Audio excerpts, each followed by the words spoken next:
Bem, pessoal, o próximo conteúdo previsto no programa da prova da UFPR, e que aparece no nosso simulado, é um autor bem complexo, né? É um autor que, em muitos momentos, é um pouco difícil de ler, inclusive, que é o Descartes. Ele é muito sucinto, ele é muito objetivo, o que torna a leitura dele, assim, bastante desafiadora. Porém, também não é nada do outro mundo, né? A forma como o Descartes apareceu no simulado, ela é bastante comum, né? Vocês já vão ver a questãozinha, só um minutinho. Mas a questão, ela trata da obra do autor a partir de um fragmento, que agora apareceu na tela de vocês aí. Então, nós temos que tomar muita atenção, tomar muito cuidado com isso, né? Marcar a alternativa que tenha relação com a questão. Porque nós vamos ver que nessa questão particularmente, existem alguns itens que são corretos a princípio, mas que não devem ser marcados em função de não haver qualquer tipo de relação com o texto.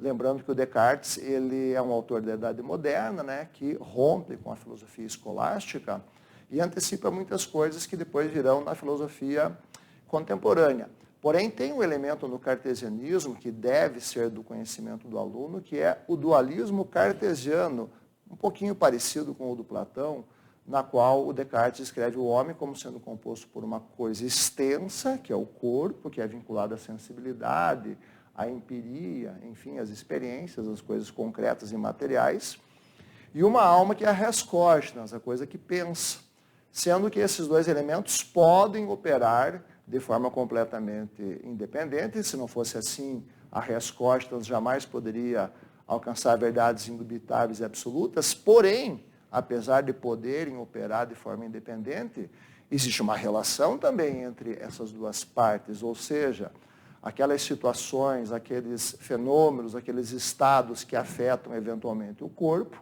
são percebidos e são sentidos pela alma. E a alma tem consciência e tem noção do que está acontecendo ao seu redor, na medida em que o corpo está ligado a ela de alguma forma.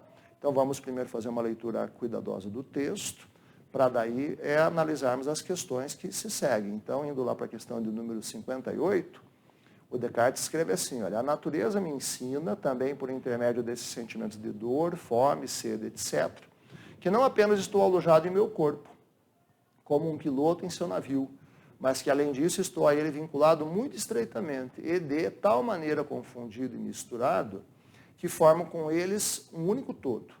Porque se assim não fosse, se meu corpo é ferido, eu não sentiria dor alguma.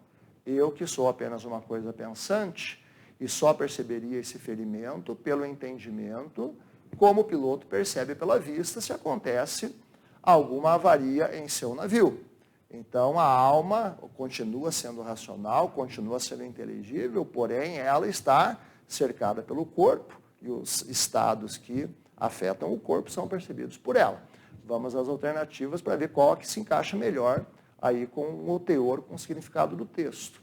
A letra A fala o seguinte: o ser humano destina-se ao domínio científico sobre a natureza. Ora, isso é verdadeiro, isso é correto. Realmente, o Descartes, ele tinha muita fé, ele tinha muita confiança na ciência. Ele achava que a ciência tinha como uma das suas grandes finalidades o domínio da natureza. Lembram daquela frase que não é do Descartes, que é do Francis Bacon, saber é poder.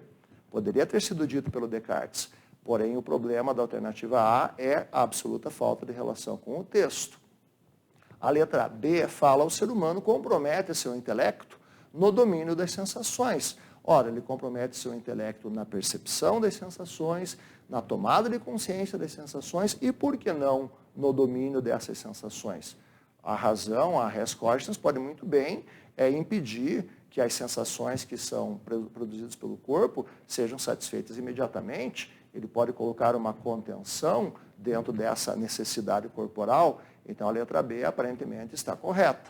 A letra C, o ser humano é empírico. Existe na articulação entre mente e corpo.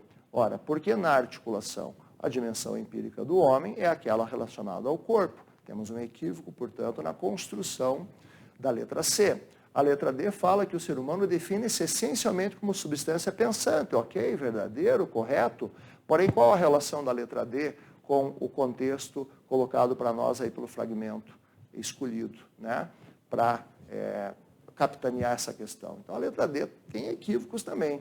E a letra E, o ser humano constitui o ponto de partida subjetivo do saber. Ora, mas o saber, ele não se esgota, ou ele não pode ser considerado do ponto de vista subjetivo.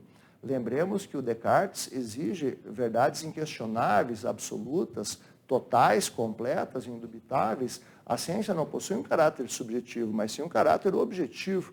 Então, nós temos aí um erro também na letra E. Portanto, pessoal, a letra B é a alternativa correta. O ser humano compromete no sentido de que o ser humano despende tempo, o ser humano dedica uma parte da sua atividade, do seu intelecto, no domínio das sensações. Alternativa correta, a letra B.